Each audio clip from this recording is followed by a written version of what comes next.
வணக்கம். கோதண்ட ராகு கோதண்ட கேது என்றால் என்ன அப்படின்னா, இப்போ ராகு கேதுக்கள் எந்த ராசியில் இருந்தால் இது கோதண்ட ராகு கோதண்ட கேது அப்படின்னு சொல்லப்படுவது அப்படின்னா, இப்போது முழு சுப கிரகமான குரு பகவானுடைய வீடான தனுசு ராசியில் ராகுவோ கேதுவோ போய் உக்காந்துருந்தா அதுதாங்க கோதண்ட ராகு கோதண்ட கேது அப்படின்னு நம்ம ஜோதிடத்தில் சொல்வது உண்டுங்க. சரிங்களா? இப்போ அந்த தனுசு ராசியில் ராகு கேதுக்கள் இருந்து இந்த யோகமான அமைப்பில், அதாவது கோதண்ட ராகு அப்படிங்க கோதண்ட கேது அப்படின்னு இருக்குது. அது திசை யோகமான பலன் கொடுக்குமா அப்படின்னா ஒரு சிலருக்கு மட்டும்தாங்க அது யோகமான பலன்கள் கொடுக்குது, ஒரு சிலருக்கு தோஷமான பலன்கள் கொடுக்குது. சரிங்களா? இப்போ ராகு கேதுக்கள் பொறுத்த வரைக்கும் பாருங்கள், மூல நூல்களில் கொடுத்துருக்கிறது என்ன அப்படின்னா, ராகு கேதுக்கள் உபஜயஸ்தானமான 3, 6, 11ஆம் இடத்துல உக்காந்துருந்தால் அவங்களுக்கு அவர்களுடைய திசா காலங்கள் நல்ல யோகமான பலன்கள் கொடுக்கறதுக்கு வாய்ப்பு உண்டு அப்படின்னு.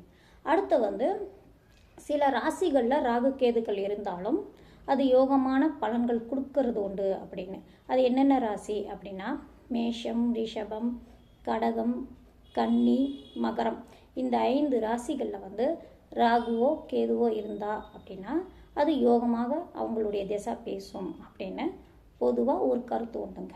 சரிங்களா?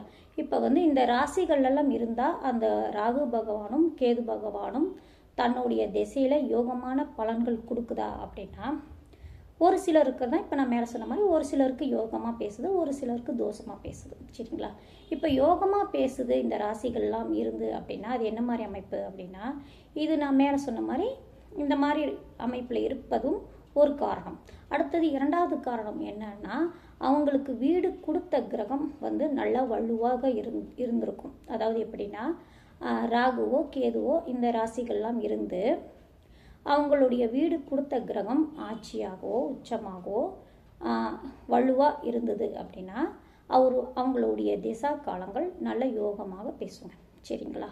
அடுத்தது அவங்க அந்த மாதிரி அவங்க ஆட்சியாக உச்சமாகவோ இல்லை அப்படின்னாலும் ராகுவுக்கு வீடு கொடுத்தவரும் ஸ்டாரம் கொடுத்தவரும் ஒன்று சேர்ந்து ஒரு ராசியில் இருப்பது, அவங்களுக்குள்ள கேந்திர திருவோண அமைப்பில் இருப்பது, இது எல்லாமே அந்த ராகு பகவானுக்கும் சரி கேது பகவானுக்கும் சரி தன்னுடைய திசை யோகமாக பேசக்கூடிய வாய்ப்பு அதிகமாக உண்டு.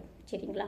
அல்லது அது தோஷமாக பேசுது அப்படின்னா அவங்களுக்கு வீடு கொடுத்தவரும் சாரம் கொடுத்த கிரகமும் வலு இழந்து பாதிக்கப்பட்டு இருந்து அந்த ராகுடைய திசை நடந்தால் மட்டும்தான் அது தோஷமாக பேசும். சரிங்களா?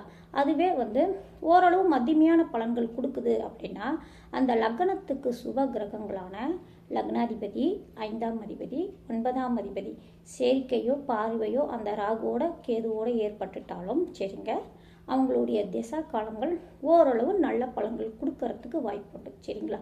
இப்போ கோதண்ட ராகு கோதண்ட கேது அப்படின்னு எடுத்துக்கிட்டாங்கன்னா சுப கிரகமான குரு பகவானுடைய வீடான தனுசு ராசியில் ராகுவும் அல்லது கேதுவோ இருந்தது அப்படின்னா அதுதான் கோதண்ட ராகு கோதண்ட கேது அப்படின்னு சொல்லப்படுவதுண்டு.